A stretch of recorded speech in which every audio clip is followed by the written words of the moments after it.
ఈరోజు నేను మీకు చదివి వినిపిస్తున్న కథ గొప్పవాడు. రచన లక్ష్మీ గాయత్రి గారు. ఇక కథలోకి వెళ్ళిపోదాం. ధవళవరం గ్రామంలో ఆస్తిపరులైన రైతుల్లో నరసయ్య ఒకడు. ఆయనకు పరమేశం ఒక్కగానొక కొడుకు. వాడు పొరుగు గ్రామంలో ఉన్న గురుకులంలో 5-6 ఏళ్ల పాటు విద్యాభ్యాసం చేసి ఇంటికి తిరిగి వచ్చి వ్యవసాయపు పనుల్లో తండ్రికి సాయపడుతుండేవాడు. పరమేశం స్వభావత మంచివాడే గాని నలుగురితో మాట్లాడేటప్పుడు తన గురించి తానే గొప్పగా చెప్పుకునేవాడు. అలా చెప్పుకోవడం మంచి పద్ధతి కాదని తండ్రి పరమేశానికి చాలాసార్లు నచ్చజెప్పి చూశాడు. అయితే పరమేశం తండ్రి మాటల్ని కొట్టిపారేస్తూ నాలో లేనివి ఉన్నట్లుగా చెబితే తప్పు, నేను చెబుతున్నవన్నీ గురుకుల విద్యాభ్యాసం ద్వారా నా స్వభావంలో జీర్ణించుకుపోయిన విషయాలే. అందువల్ల నేను చెబుతున్నవి ఉన్న మాటలే గాని లేనిపోని గొప్పలు కావు అంటూ వాదించేవాడు. కొడుకుతో వాదించలేక నరసయ్య మౌనంగా ఊరుకుని తనలో తనే బాధపడేవాడు. ఒకసారి నరసయ్య పని మీద తన బావమరిది శేషయ్య ఉంటున్న పొరుగురు వెళ్ళాడు. అప్పుడు మాటల సందర్భంలో ఆయన తన కొడుకు వితండవాదం గురించి చెప్పి బాధపడ్డాడు. అంతా విన్న శేషయ్య, వాడి గురించి నువ్వేం బాధపడకు బావా, వాడిని ఒక్కసారి నా దగ్గరకు పంపించు, వాడి బుద్ధికున్న ఆకాశం మచ్చ చెరిపేసి అసలు గొప్పతనం అంటే ఏమిటో తెలిసేలా చేస్తాను, ఎంతైనా వాడికి కాబోయే మామగారిని కదా అన్నాడు. నరసయ్య ఇంటికి తిరిగి వెళ్ళాక పరమేశంతో, శేషయ్య మామ నిన్నొకసారి పంపించమన్నాడు, ఆయనకు నీతో ఏదో ముఖ్యమైన పనున్నదట అంటూ కొడుకు చేత ప్రయాణం కట్టించాడు. శేషయ్య అంటే గౌరవము, భయభక్తులు గల పరమేశం వెంటనే బయలుదేరి మామ దగ్గరికి వెళ్ళాడు. మేనల్లుడితో కాసేపు ఆ కబురు ఈ కబురు చెప్పిన శేషయ్య, పట్నంలో గోవిందశెట్టి అనే గొప్ప వర్తకుణ్ణి నువ్వు ఎరుగుదువా అంటూ ప్రశ్నించాడు. పరమేశం ఎరగనన్నట్టు తల ఊపాడు. శేషయ్య కొంచెం సేపు మౌనంగా ఊరుకుని, నాకు ఆయనతో పరిచయం లేదు, కానీ ఇప్పుడు ఆయనతో చిన్న పని పడింది, నేను నాతో పాటు తీసుకువెళితే ఆయన పరిచయం ముందు ముందు నీకేమన్నా లాభించవచ్చునని రమ్మన్నాను, రేపే మనమిద్దరం పట్నం వెడదాం అన్నాడు. నేను పరిచయం చేసుకోవాల్సినంత గొప్పవాడాయన?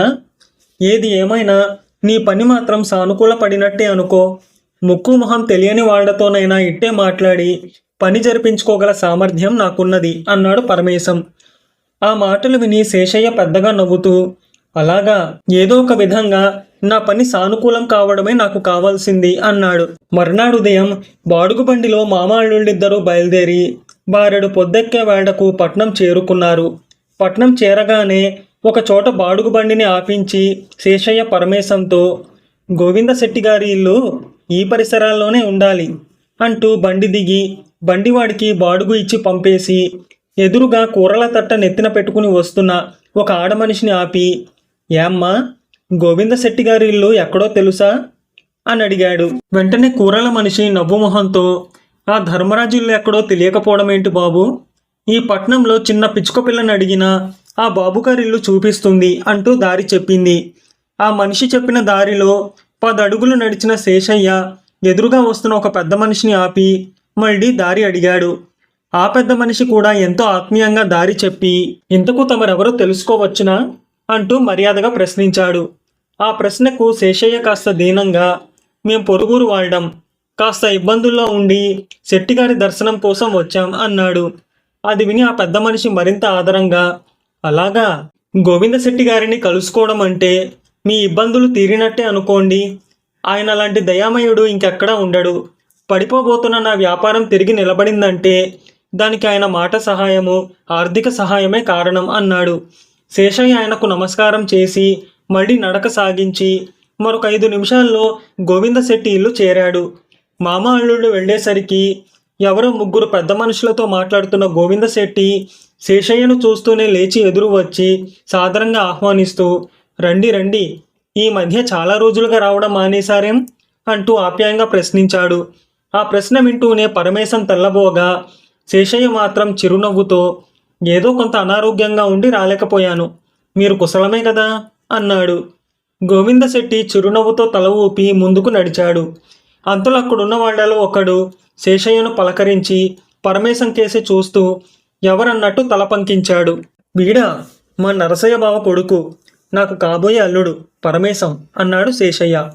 ఓహో, పరమేశమా, మా అబ్బాయి గురుకులంలో చదివే రోజుల్లో మీ వాణ్ణి బాగా ఎరుగునులేండి, చుట్టుపక్కల 10 ఆమడల దూరంలో ఉన్న గొప్పవాడందరికంటే గొప్పవాడినని మాట్లాడేస్తుంటాడట. ఆ లెక్కన మన శెట్టిగారి కంటే గొప్పవాడట కదా మీ అల్లుడు అంటూ ఆయన వెటకారంగా నవ్వాడు. ఎక్కడా దాపరికం లేని ఆ వెటకారం పరమేశం మనసుకు చుర్రున వాత పెట్టినట్టే అనిపించింది. భోజనాల వేళ కాగానే మామ అల్లుళ్ళిద్దరూ శెట్టి సహపంక్తిన విందు భోజనం చేశారు. కొంతసేపు విశ్రాంతి తీసుకున్న తర్వాత శెట్టి దగ్గర సెలవు తీసుకుని తిరుగు ప్రయాణం అయ్యారు. తిరుగు ప్రయాణంలో పరమేశం గంభీరంగా ఉండడం గమనించిన శేషయ్య మృదువుగా నవ్వుతూ, యారా మనం వెళ్ళిన పని సానుకూల పడినట్టేనా అని ప్రశ్నించాడు. దానికి జవాబుగా పరమేశం తల వంచుకుంటూ, నువ్వు తలపెట్టిన పని బ్రహ్మాండంగా సానుకూల పడింది మావయ్య అన్నాడు. శేషయ్య ఏమీ తెలియనట్టు నటిస్తూ ఆశ్చర్యంగా, నేను తలపెట్టిన పనా? ఏమిట్రా అది అని ప్రశ్నించాడు. పరమేశం కాస్త తేలిక పడుతూ నవ్వి, నా గురించి నేను గొప్పగా చెప్పుకోవడం మానిపించాలని నన్ను పట్నం తీసుకువచ్చావు. గోవింద శెట్టి నీకు మిత్రుడైనా ఆయన ఇల్లు కూడా ఎరగని వాడిలా వాళ్ళను వీళ్ళను అడిగి వాడు ఆయనను కీర్తించడం నాకు వినిపించావు. తరువాత నిరాడంబరుడు, తన గురించి తాను ఒక్క మాట కూడా చెప్పుకోని వాడు అయిన శెట్టి దగ్గరకు తీసుకువెళ్ళావు. సమయానికి అక్కడున్న పెద్ద మనిషి వెటకారం నాకు గట్టి చొరక వేసింది. ఏమైతేనే నా కళ్ళు తెరిపించావు అంటూ కృతజ్ఞతగా మేనమామ చేతులు పట్టుకున్నాడు. శేషయ్య మేనల్లుడి భుజాన్ని ఆదరంగా తడుతూ, మనిషి విలువ గొప్పతనము పెరిగేది ఆ మనిషి చేతల వల్లనే గాని మాటల వల్ల కాదు. నువ్వు చేసేవి మంచి పనులైతే నలుగురు నీ మంచితనాన్ని గుర్తించి మెచ్చుకుంటారు. గొప్పవాడు అనిపించుకోవడం అందరికీ సాధ్యపడదు. అలాంటి వాళ్ళు 100కి 1 ఒకరుంటారు. కానీ మన ప్రవర్తన ద్వారా మంచివాడు వివేకి అనిపించుకోవడం సులభ సాధ్యం అన్నాడు. మేనమామ మాటలు శ్రద్ధగా విన్న పరమేశం తన ప్రవర్తనలోని అవివేకాన్ని గుర్తించాడు. ఆ తర్వాత వాడు తనను గురించి గొప్పలు చెప్పుకోవడం మాని వినయ గుణాన్ని అలవర్చుకుని 10 మంది చేత మంచివాడు అనిపించుకున్నాడు. మీకు కనుక ఈ కథ నచ్చితే లైక్ చేయండి, మీకు తెలిసిన వారికి షేర్ చేయండి, మీ విలువైన అభిప్రాయాన్ని తప్పకుండా కామెంట్ చేయండి. నా ఛానల్ని సబ్స్క్రైబ్ చేసుకోండి, పక్కనున్న బెల్ బటన్ని యాక్టివేట్ చేసుకోండి. నేను పెట్టే కొత్త వీడియోస్ మీకు నోటిఫికేషన్ రూపంలో వస్తాయి.